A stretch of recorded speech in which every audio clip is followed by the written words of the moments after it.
Thank you very much for joining us this mid-morning session on the connected car. I almost felt like, for the benefit of the speakers, I was going to introduce you guys.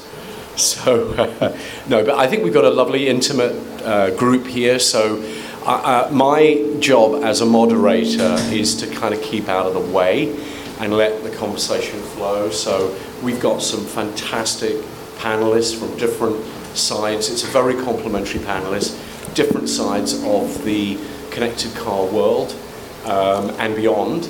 And I'm going to really try and facilitate a conversation, and they kind of know each other, and I think are familiar with each other. But because we're quite a small audience, I mean, clearly what normally happens, the protocol is that you wait until the end for questions. But if you feel like, there's something that we're talking about that you guys would like to, if you could just put your hand up.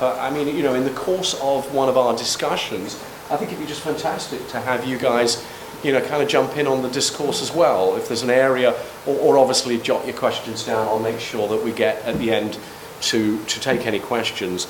And I'm not gonna, I've obviously met the guys, and but I thought they would, maybe my first kicking off point, as always, is to maybe ask each of them to introduce themselves, and in particular, I think, explain what part of the ecosystem they're particularly working on, and maybe if you guys think of it, what do you think is the greatest opportunity and greatest fear for this area that we're now entering into? Can you start? Yes, definitely. Hey everyone, I'm Brian Langel. I'm the co-founder and CTO of Dash. We're building a connected car platform for the consumer. What we do is all cars 1996 and afterwards have access to a little port, and so you purchase a off-the-shelf hardware device. It's as low as $10. You plug it into your car, leave it there. We connect to it with Bluetooth or Wi-Fi on Android, iOS phones. And while you drive, we analyze your driving habits and behaviors, pulling data from the car, and give you a score, give you maintenance reminders, information on where's the cheapest place to fill up on fuel. If something's wrong with your car, we tell you exactly why in kind of plain English with a cost estimate. We've only been launched on the App Store since January on Android, and we're still actually in beta on iOS. We'll be launching in the App Store by July, and so we're really excited about this space and where it can go, and all the things that we have in store for it.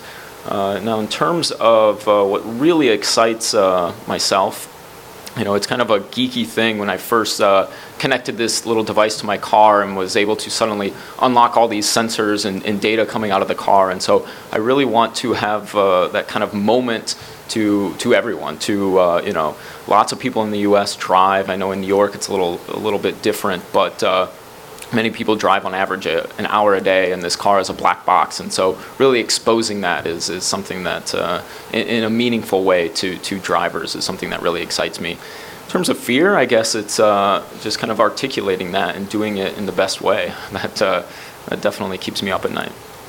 Great. Alex. Okay. Alex Mitchell with the World Economic Forum. My role at the World Economic Forum is I head up automotive for them, and so what that means is working with CEOs and their senior staff on a variety of projects that help determine kind of the long-term industry strategy, and including this year a project on self-driving vehicles. That means working with CTOs and others involved in self-driving vehicles and helping understand what some of the barriers are from a public policy standpoint of the rollout of self-driving vehicles. My background before that is working at several car companies as well as a consultant in doing strategy consulting. What I'm particularly excited about as somebody who has had family members and friends either pass away or get injured quite heavily in car accidents is the potential for the connected car to greatly improve safety. 1.3 million people die, or 1.2 million people die globally each year from automobile accidents, and there's real belief the connected car could help eliminate about 90% of that. What I'm concerned about is that there are a number of vested interests who, once they understand how threatening some of these technologies will be, that they will potentially act as blockers. And by that, a couple of vested interests would be taxi cab drivers, trial attorneys, and truck drivers who all stand, frankly, to lose something when the status quo shifts thanks to the connected car. I guess we're seeing that at the moment with all the, Uber protests in London. literally protests in Paris and in London and who knows where else. Mike, please.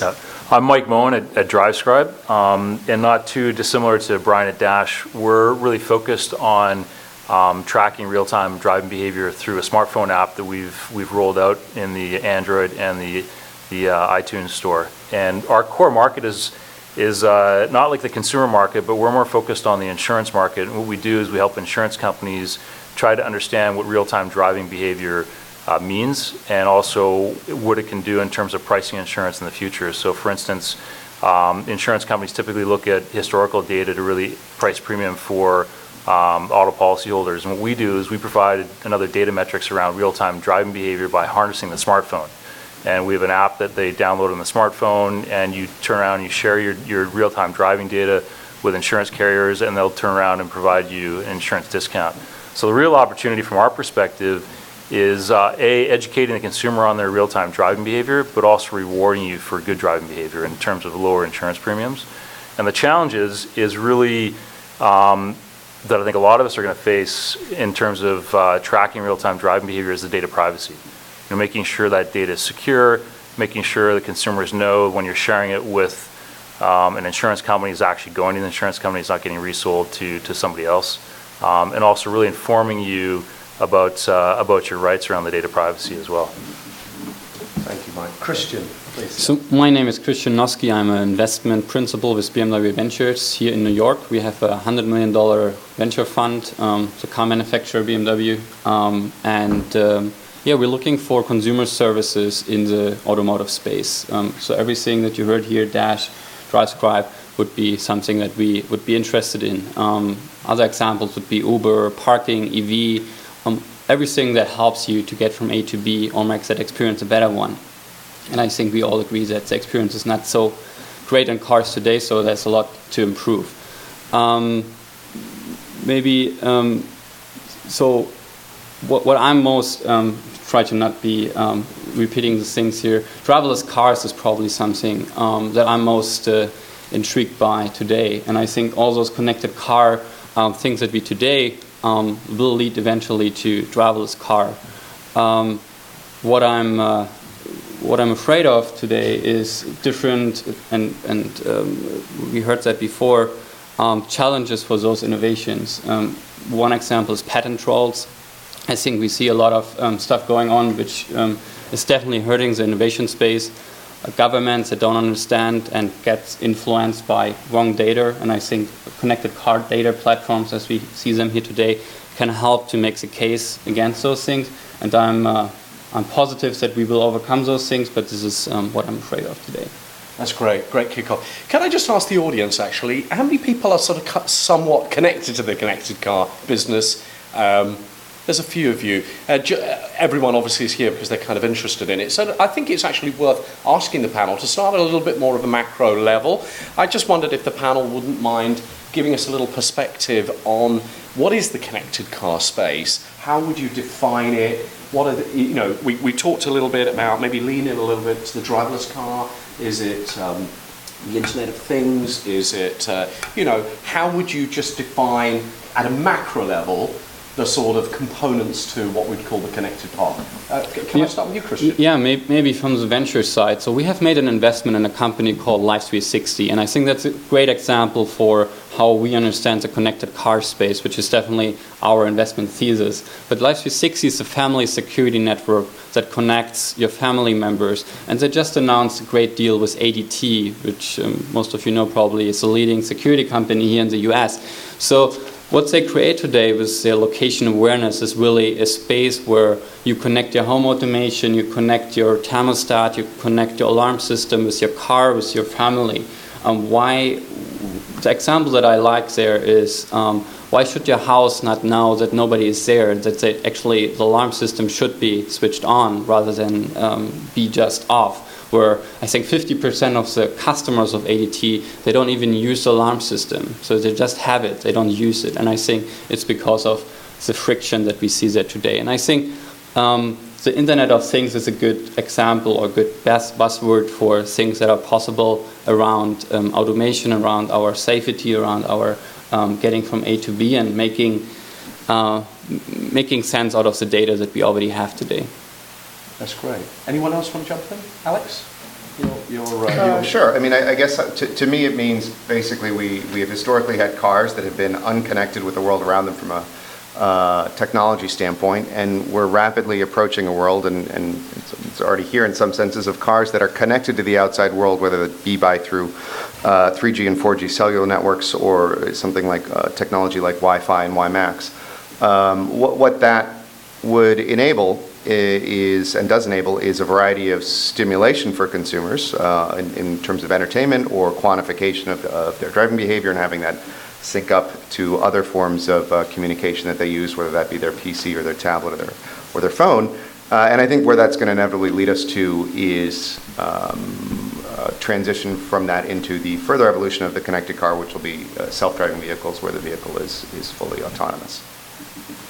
Right. Yeah, I want to jump in there. So, Dash, we definitely see it in kind of two lights, and one is the Internet of Things that Christian mentioned. With Dash, we've integrated with IFT, and so you can set up these triggers if you have maybe smart things in your house to say, okay, I'm 15 minutes away from my house, turn on the lights or do this or that. So there's definitely this, because we know a certain activity in the car, do something else somewhere else. There's also, because we have access to sensors like, are your windshield wipers going? We're trying to make the cars talk to each other, and not in a way that sends any personal information, but it'll be you're driving along, your windshield wipers start going, and we know the temperature is cold. It's very, probably it's going to be icy and dangerous driving conditions. And so if there's another Dash driver a couple miles down the road, we can alert them and say, hey, be careful, it's going to be icy and a mile up ahead. And so kind of the cars starting to talk to themselves because they have this information. There's contextual awareness. Mike? Yeah, definitely.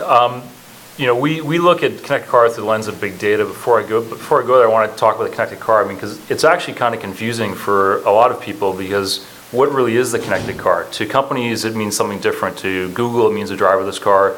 To Apple, it means CarPlay in the car. To the insurance companies, it means driving data, real-time driving data on how people manage the car.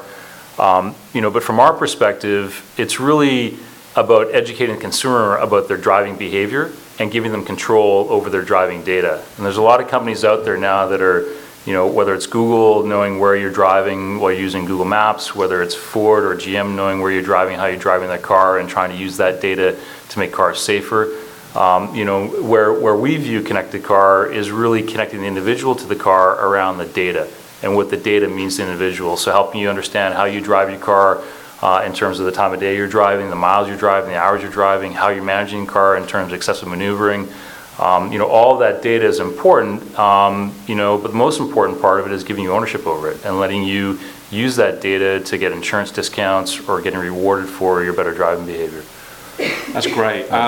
So I'd like to sort of evolve now, and again, encourage the panel to sort of, start a debate on it. I picked up on actually something Alex said. I think it was really interesting. You called it blockers, but I just wanted to evolve the discussion into the barriers and drivers to kind of the adoption, and maybe we could even talk, the technology barriers, drivers, regulatory barriers, drivers, muscle memory of the consumer, interesting statistic, ADT, people who've even got alarms, 50% don't even use it.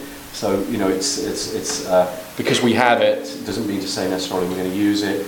So I just wondered, maybe Alex, I don't want to, just to pick up on where you were speaking about, the blockers. It was interesting when you talked about certain vested interests against it, but maybe just expand on it. What could be the drivers?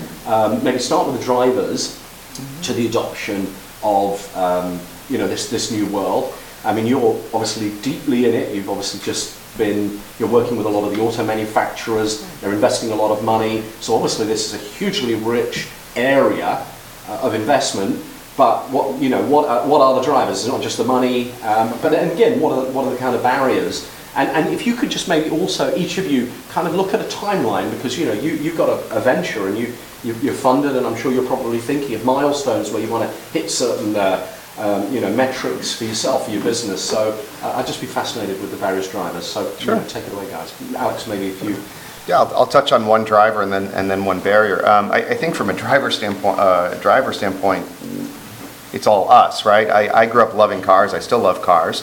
But I probably just as much as the next person find myself very in love with my cell phone and the engagement with it and the interaction with it. And I think there's a number of trends that point to consumers are more in love with their cell phones in general than they are with their cars. And I think that is very, very relevant for the connected car space. Because I think the car manufacturers and others are seeing that consumers have this deep sense of engagement with a technology tool that is not the car, but is instead some sort of other connected device. And that is driving real changes in consumer behavior that's opening up a whole bunch of business models around wanting to understand how their connectivity relates to their car driving habits. So I think everybody in this room who owns a cell phone, which I would guess is everybody, is the key driver for this happening. And I think one of the blockers is obviously going to be the regulators, and not from a sense of discouragement or lack of interest in the space. They're highly interested in understanding how connected car has the potential to impact safety. But I think most regulators, regardless of whether you're talking about Japan or the US or Europe, most regulators treat automotive safety as a mechanical engineering issue. They're used to looking for defects in floor mats and in stick shift and automatic transmissions with the key interface and everything like that. And there's not a lot of people working at the US regulator or anywhere in the regulators who are real experts in algorithms and computer science and those topics. And until our regulators are smart about those topics, they're going to find it hard to actually be doing the right level of regulation, which is providing the right framework and the right boundaries, and leaving everything else to the private sector. Yeah, maybe one question to the audience with that, because you touched base on something really interesting. Who still owns a car of you guys? That's a great question. And who is using? We are in New York. Who is using Zipcar or something like Zipcar? So you already see that. It's probably like 5 or so owns a car, and like 10 or so use Zipcar.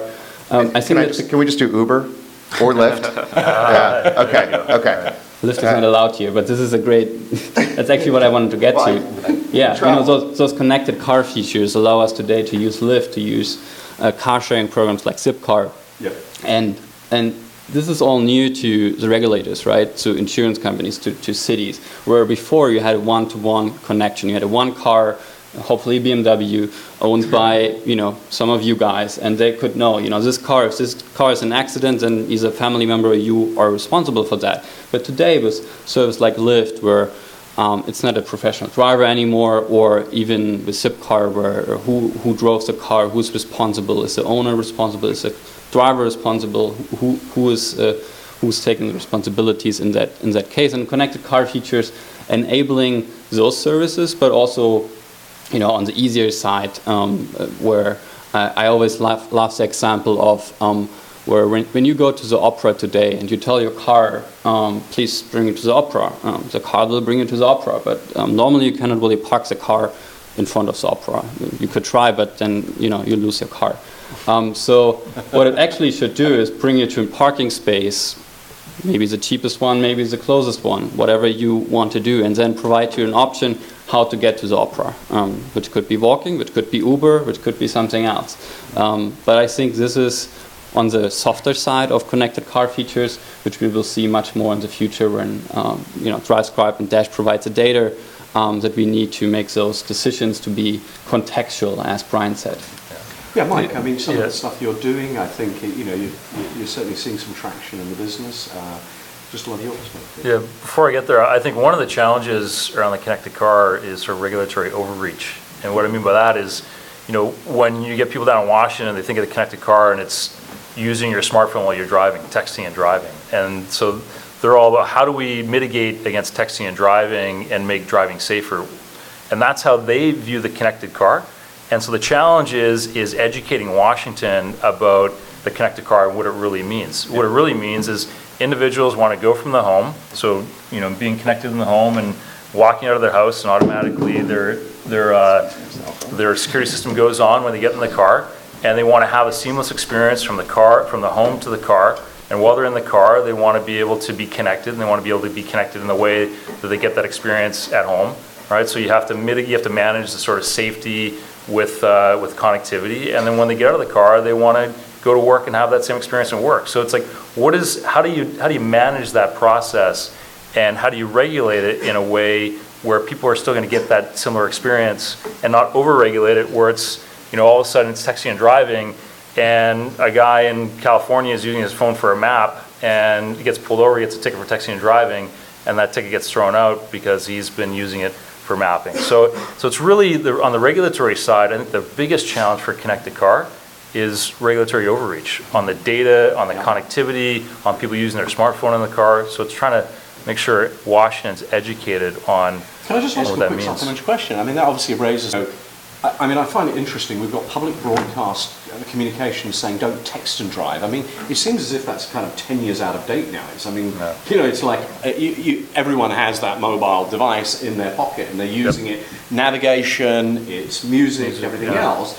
And to your point, Alex, and maybe I'll certainly let you answer the earlier question, Brian, but it seems as if the massive benefit could be safety, but the massive downside could also be, we're going to have more fatalities because we've got more distraction in the car. Yep. So obviously, how do you balance that? And, do you have a perspective on that, Brian? I think you kind of segued into what I wanted to mention, which is, although it's a blocker, over-regulation, which I totally, agree with you, Mike, at the point where something bad happens, the consumers don't want that to happen as well. They want to have safety when they're driving in Lyft cars or Uber or whatnot. And so it really is a hard balance. And thinking about it a lot at Dash, some of the things that we've thought of are, instead of doing it as a, one size fits all and having, mandated,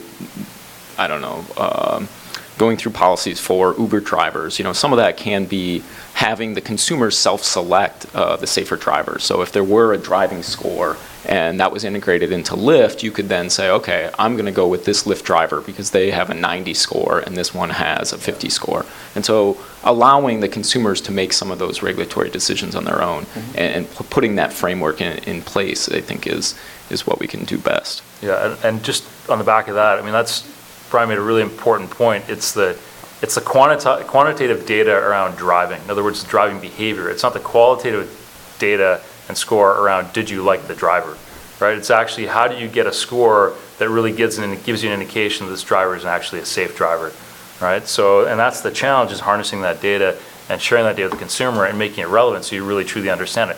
What does a 5 mean? He's a nice guy, he dresses well, and he drives okay? Or was a 5 mean that, hey, this guy drives really well, he's scored on a scale of 1 to 5. He's the safest driver. He's going to get you he's going to get you and your family from point A to point B. You don't have to worry about it. Right? He's got no accident or claims record. Right? That's quantitative driving data, and that's really valuable for the consumer versus this qualitative, stats you're getting around or score you're getting now with Uber and Lyft. Right? So. Can I just also then, what about the actual driver themselves? And this is going to segue a little bit into privacy and stuff like that, but I can keep it loose and however you want to answer it. But obviously this. The data is going to enable, I guess, insurance companies to kind of relook at the way in which actuaries, my guess is actuaries use although it's quite a sophisticated business in the insurance industry, it's probably pretty arcane in the way that they talk about demographics. Clearly if you're a young driver, you've got to pay like 5 times more than an old driver. Right. But in this kind of day and age where, a connected car could actually prove that the son is actually a safer driver than the father, might be quite interesting. But in then also just, so maybe any one of you pick up on that point, but then also the spectre of privacy and Big Brother and, this information is available to, if it's available to an insurance company, is it available to, the long arm of the Airbnb, coming into New York City and saying, we want to prosecute people who are kind of, breaking a law that's probably 100 years out of date. Just anything about the you're obviously heavily involved in that. Probably think about it, Brian. Yeah, and I think I'm going to go down a different road and let Mike talk about it more. But I think both of our companies are aligned in that the data is for the consumer, for the driver. It's their data. They own it, which is different than if you buy a Progressive snapshot and plug it in. You don't quite have much transparency in what Progressive is gathering. And I think both Dash and DriveScribe want to say, okay, this is your data. You own it. We will choose to expose it only when you say, yes, you can expose it. But one thing that's really interesting for me at Dash is then, well, how do we guarantee to the consumer that the data we're collecting, and how do we prove to them this is your data, we're not doing anything you wouldn't want to have done with it? And so a lot of times companies will just have these privacy policies, which are very verbose, a lot of legalese. It's very hard to understand them. I was actually on a panel a couple months ago with the moderator actually was a lawyer that did this privacy policy, and talking about the way they have to word things, and it abstracts it for the end user. And so I feel there's a real need for companies like Dash and other startups, not even just driving companies, but social media companies, to really kind of correct that. To yes, we need to be covered as a company, but we need to make this easier to understand, so you really know what you're signing off on. Christian, any thoughts so, on? I mean, you can even go back to. You can take the conversation any way you want, Christian. Yeah, you take it off. So the interesting thing, and so I'm obviously from Germany. We're really concerned about privacy, not as much as the French people, but like really close to that. And I'm probably not a good example for the German view on privacy, but how I like to think about it, it's really about where you are in a certain lifespan, I guess. If you're single, you don't really care about that. I don't really care if Google knows that I go from A to B. If they can provide me better services, cheaper service, whatever, please do that. If I have a child, if I have a family, if they would know that, my child is there, if I'm not there, I wouldn't, anybody would like to know that. And I think this is really, so privacy is not black and white. I think you really have to have the option to opt in or opt out, either way, whatever you want, and it's something which is also different in each culture. So there's culture, there's where you are and how old you are, like what are the people you're working with, what kind of data it is. It's a really huge discussion, and I think in the car space, it's actually easier, I feel, than in other parts, since. So the data, we don't really have the transparency today what the data is actually, and so it's actually easier for people to be less concerned about it, because I actually don't know what the car, how you talk to the car. That's obviously an educational issue, but I think it's also a chance for companies like DriveScribe and Dash to educate and then to create a privacy kind of thinking around this space. I actually think that it is already a problem today. There's a great degree of vagueness that exists around who owns the data. And Martin Winterkorn, CEO of Volkswagen, one of the top 3 car makers in the world, said in the last couple of months, look, I'm all in favor of big data. Where I want to draw the line is Big Brother encroaching upon big data. And we as the car makers owe it to consumers to be transparent and fair about what we use with our data and how we use it. And I don't think the automakers have done that yet. I think they would all admit there's a great degree of vagueness around who owns the data and what's allowed to be done with it. Just ask a dealer in the US, do you own the data relating to the car that I purchased and I'm using? And the dealer will say yes. You go ask the same person at that car maker's headquarters and they'll say, no, that's my data. So even within the US, we have a great degree of vagueness and lack of clarity around who owns consumer usage data around the automobile. And so I think it is definitely something that the auto manufacturers should take on, the issue of when you're using our own services that we provide you as a consumer, who owns that data, can you opt in or opt out, and how are we using it? And if they frankly don't provide that clarity, I think regulators will start providing that for them. I know we've got a few minutes, and I did promise questions, so please do think. I know you guys haven't jumped in, but you're forgiven for that. But do think of any questions you have. But I wanted to get to kind of the future and this sort of the sizzle part. The sizzle part being, let's talk about self-drive cars, the driverless car. Maybe I'll start with you, Alex, because obviously we obviously much publicize Google, but you've got a lot of experience. You've been working with Japanese auto manufacturers, Korean, you've obviously spending time all around the world. what is fantasy, what is reality, what is the timeline we might be talking about. I mean, we know we're going to have huge regulatory issues again around this, and it's a huge topic. But I'd also be just interested because Google has got like a lot of the oxygen in America around this. But who else? I mean, BMW must be looking at this. I'm sure many other people are looking at this. So who are the other protagonists? And do you see another market like in mobile? Korea was at least a decade ahead of America in terms of mobility and streaming and things like that. Could a market like Korea be first to market with a driverless car? I don't know. No, I think the self-driving vehicle brings huge opportunities for challengers to take on incumbents. The automotive industry, historically has been a very difficult industry to enter. There aren't that many new car companies that get created, frankly, over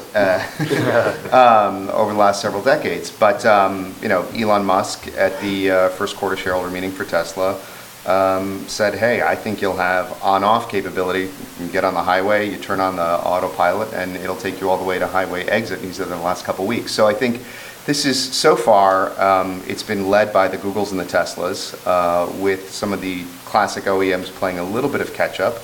But frankly, they have the supplier relationships and the ability to integrate ecosystems and supplier inputs really well. So it's really anybody's game as to who's going to really lead this. There's a whole lot to do between now and that future world where every time you enter London, you are legally required to put autopilot on your car, and you're absolutely not allowed to if Boris turn that has off. his way, if Boris has his way, I mean, you wouldn't have cars.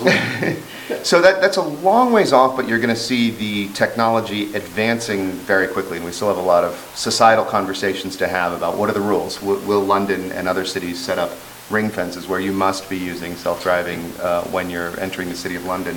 I think those are all things within the next decade that we'll have to answer. You think, yeah, Brian? Well, and what I think is really interesting about the space is often when we say self-driving cars, I think a lot of people think of the end game where the car is totally driving by itself, there's no human interaction. But already to date, many manufacturers have made incremental steps to this. I was testing Dash in a Zipcar the other day, and I had never seen this, but I think a lot of new cars have it. I'm not often in new cars, but it had a camera so that I had total visibility. There were no blind spots. And not only was there the camera there and I could see it in the screen, but it would beep if it knew something was in that area. And so that itself is already a step towards kind of the car being more of this driver, being aware for you and smart. Yeah. And you see that with applications, with the car itself. And Christian, from your perspective, but maybe even BMW. Yeah, so I totally agree with what Alex said. I don't think that the problem is today that we don't have the technology of doing that. We already showcase that the same way, not as good as Google did, and also not as aggressive as Google did. And I think it's not so much about having the technology, it's about really want to do that, and then having the data experience, which will be a big advantage for the Googles of the world. Having hundreds of thousands of miles already driven with a driverless car, where the German and the international automakers are lacking a little bit that experience, which could be in the end the reason why a Tesla or Google is actually better than a BMW or Daimler with the same technology, but just much better user experience to it. Do you say a Tesla or a Google? So Google car and Tesla car now?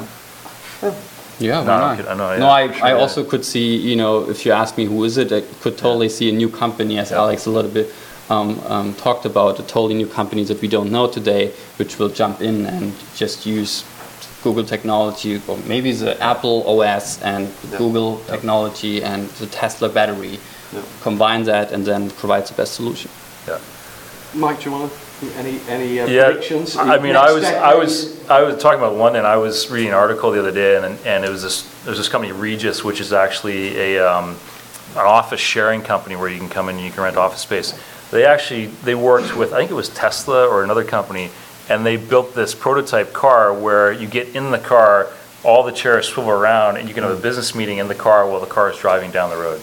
And I was like, wow. I go, that's the future of productivity and safety while you're driving. I mean, you get in the car, you can accomplish your work while you're in the car, you can get to work, you feel more productive, and you've started your day by the time you get into the car, by the time you get in the car. So connected car and driverless car, I think, is going to happen. The biggest challenge is infrastructure, right? When you go from a city to to a rural setting, how does the car maintain its connectivity, right, to that infrastructure? And Right? we've got sort of billions of dollars worth of marketing still going on between Verizon and AT&T talking about black spots. You know, we haven't got to a point where they can even kind of guarantee that your mobile has got. So I think in the future you might see a combination of, you know, GE with its G Imagination and IBM with its smart cities, and then cities like London and New York coming together with companies like Google and Apple and OEMs to try to create that infrastructure where you've got the machine-to-machine communication. They're talking to infrastructure, knowing when lights are changing yellow and red and green. And I think that the way it can work, I think in the near term, is really in sort of those urban centers. And for instance, that's what Google's doing at Stanford. They're working with GM, Google, and the University of Stanford, and you can get in a driverless car and you can go around the campus without having to touch a wheel or a gas pedal. Yeah, and I think it to me it's like Epcot. Like if you went to Epcot 50 years ago, what did they show? The future, and there are all these wonderful things, but it was never exactly that, right? Like there isn't a robot making my food, but there's microwaves, and there's all these things that get us closely approximated to it, and so it'll be interesting. I think it was quite interesting the way that Google took it in sort of bite sizes. So Google Fiber, Kansas. You know, are we going to see that? Are we going to see, some part of Seoul, or are we going to see, it's probably what we were discussing, probably, I guess. But again, it depends on, who. I honestly think it's going to come in an emerging market, I don't know if Seoul's an emerging market anymore, but I honestly think it's going to come in a market where a government can have the influence on the infrastructure and can have the capital to spend on building that infrastructure out. So China, whether it's South Korea or Japan or somewhere in the Middle East, where they're going to say, okay, let's make this corridor driverless vehicles, right? Whereas someone like the United States, where you've got regulatory issues, state, municipal, city, federal, that's regulating and has conflicting regulations, it's much more challenging to create that infrastructure. So to your point earlier, you're talking about, where will it be the United States, will it be South Korea, some other jurisdiction? I think you probably see it outside the United States probably first. Middle East or somewhere where there's also money and things like that. Although, please, guys and girls, any burning questions, any things that, yes, can you stand up and maybe shout? My name is Joseph Cox with Ride Scout, and I thoroughly enjoyed the conversation. Until we get to the completely autonomous vehicle, we go through these next 5-10 years where companies like what you're doing with driver behavior, driver metrics, driver safety, reveals the bad drivers. And finally we have a closer step of perfect information in the insurance industry. Let's say I'm a good driver, everybody in my family's a good driver, our rates go way down. So we get this scenario in the future where we're going to have the have-nots, and there'll be just people who will be completely uninsurable because either they're a terrible driver or they refuse to give up their data and their rates are high. I'm just curious where your thoughts are on the next 5 years. If I can make some comments on that. So the value proposition is going to be exactly that. Your rates are so high because you're such a bad driver. You've got these tickets you're getting every year, and you've gotten one car accident every year. And so the incentive for you is, I don't want to pay that high premium. So I'm going to download this app, or I'm going to share my driving data with the insurance company to prove to them that I'm a good driver. And therefore you're going to have a faster reduction in your premium, right, based on your driving behavior, as long as you're a better driver than you were last year, versus in where it exists now, you've got to wait 3 to 5 years when your claims history clears up and your driving record clears up in order to be eligible for that discount. And then you're on probation to maintain that, right? So the idea is to harness technology to show that you're a better driver to reduce your premiums, right? So I think that is the near-term solution around what's happening in the marketplace. The challenge which you identified, and I don't want to talk about too much, is what does that real-time driving behavior really mean? Like, what does speeding mean versus going through stop signs versus excessive maneuvering? How do you quantify that data relative to risk, right? And that's what insurance companies are challenges right now, whether it's using OBD2 solutions such as dashes or harnessing a smartphone. There's not enough data around real-time driving behavior to be able to provide those metrics to price insurance. Anyone else want to jump in on that? Maybe one comment on that. I think it will be similar to our credit reports that we see today, where you can just not get a credit if you have a bad credit rating. I think we will see something similar with the insurance. It will take much longer, and maybe the solution for those is you are only able to use a driverless car in that region, but you're not able to drive in the countryside on your own risk. I think that's something we will see. Any other questions? Please. I know you guys spoke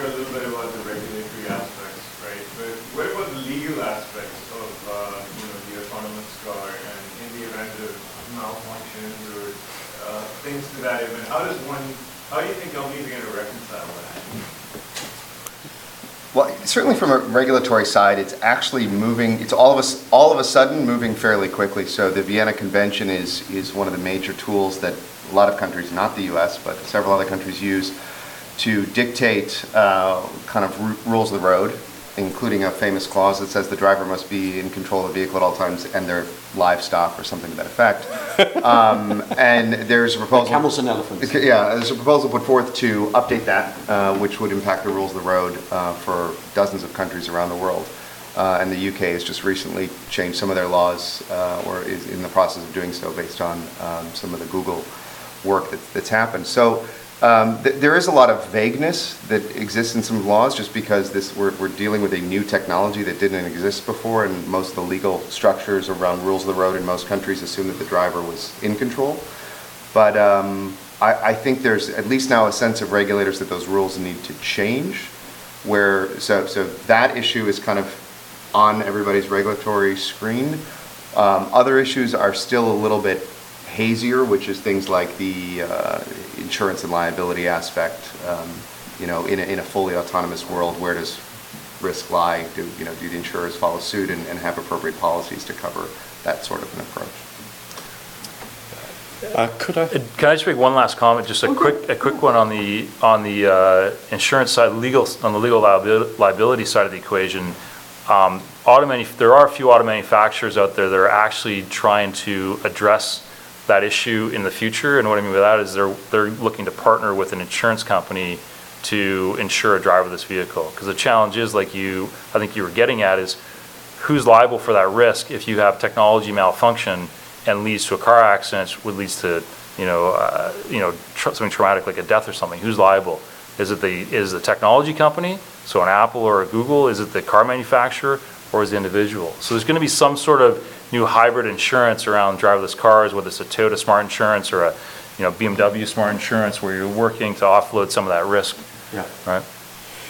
In the middle, yeah, please, and I'll come back to you. Ask the self-driving cars when they finally come, do you think that they'll last as long as current cars that we have? And that's kind of an issue for an auto manufacturer and also for a consumer. We're going to push a car that's going to last for 20 years, or we're going to push a car that's going to last 4 years and then force them to come in for an upgrade, just like the Microsoft. Yeah.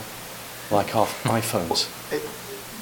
If I could, I think actually even one of the intriguing questions is you get to fully autonomous, right? What NHTSA defines as level 4, which is, truly you have no obligation ever. You just input destination and you're taken to where you want to go, as opposed to something which is called level 3, where you kind of have to be responsible at any point to take over control of the car. If the car says, hey, there's too much fog, snow for me to handle, I need you as the human to take control. But as you get into that level 4 world, you kind of call into question ownership of cars in general. Because if you can just pull up an app and call up a car that will take you to work or whatever, economics work out, and the average car is only used 3 to 4% of the time by a consumer, and the other 96% of the time it's sitting idle, in a driveway in a parking spot. In a world where self-driving cars can be coming to pick you up and drop you off, we'll probably have new models around car ownership where maybe a lot fewer people own individual cars, and instead have access to them through some sort of mobility offering. Help answer the question. Just want to add something to that. I think the more intriguing and interesting topic, I think we all believe that this will come. I think transportation will be a commodity to that point. What's more interesting is think about the cities, how they're laid out today, and think about the cities, how they will lay out in the future if you only have 10% of the cars on the street, because you can utilize those cars more often. You don't need parking anymore because the cars can just drive outside of the city to park. All those, what are you doing with the space? Is this bike lanes, or is this a park, or more apartments? You really have to think about that. I think transportation is really cool and interesting, but in the end, people live in the city, and you want to think about how people will live in the city with autonomous driving, driverless cars. So science fiction often is quite prescient, isn't it? I mean, it's really interesting. You go back and you look at William Gibson, or you look at any of the great science fiction writers, maybe we hopefully as human beings don't end up in these dystopian societies, even though, so, but it is quite interesting, the topic we're talking about, this latter part of it, is kind of fascinating. If you talk, Alex, about the next decade, is really within quite reach. We're going to see some quite profound changes. I would like to maybe give the last question to this gentleman in the front. Yeah. Okay, thank you. So you guys talked about a few different blockers, Washington, infrastructure, but where do you see like consumers coming into play as a blocker, perhaps? I mean, we're still concerned about buying hybrid cars if they're going to last past 100,000 miles, or if an electric car is just going to run out of battery on it. So, do you see consumers as a blocker, and what's it going to take for them to adapt to this the same way that we've adapted to cell phones? Yeah, I mean, are you talking specific about self-driving vehicles or just new technologies? Autonomous car, perhaps. Okay. Yeah, I mean, it's hard to speculate. I guess it would be like cell phones, where you saw until kind of the iPhone, there were smartphones, there were things, but they weren't engaging enough. So it really is going to depend upon, is it going to be intuitive and works well and works all the time? And so I think the consumers are consumers, all of us are very good at self-selecting that, right? And we kind of know, yes, this is a well-designed app, this works well, this is nice. And I think you'll see that with self-driving cars as well. One speculation from me would be, it's the same way as the emerging markets experience internet the first time on their smartphone. I would argue that in some markets they experience driving a car, or not driving a car actually, but just being a passenger of a car in the same way. And before that, I think we see it in metropolitan areas, just a few cities, but then we see it in emerging markets where providing a totally new, or the only mode of transportation where they're just okay with that because they don't know anything else besides that. Mike? Yeah, I mean, I think if you look at our generation, and I don't know how old you are, but I think we're preconditioned to, when we turn 16, we want to get our driver's license, we want to drive a car. It's a sense of freedom. We get to escape from our parents, our friends, or we're able to go out on the weekend, right? It's a sense of mobility.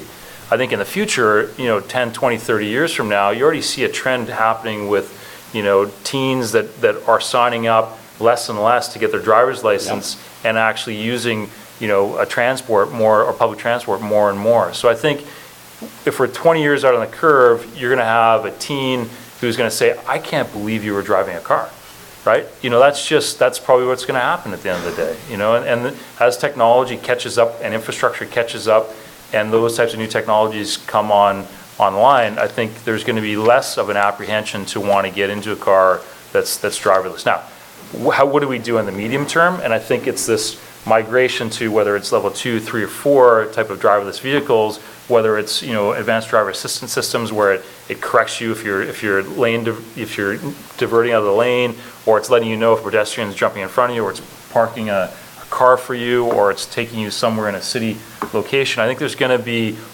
advancements in technology and in driverless cars, but to get fully autonomous, I think we're still a ways out. But I think you're going to have people that are going to grow up in that environment, and they're going to accept it. Well, I think on that point, I hope you agree with me. I mean, I found it absolutely fascinating, the discussion, fantastic array of incredible professionals and talent on board. So if you could give a hand to all the panelists.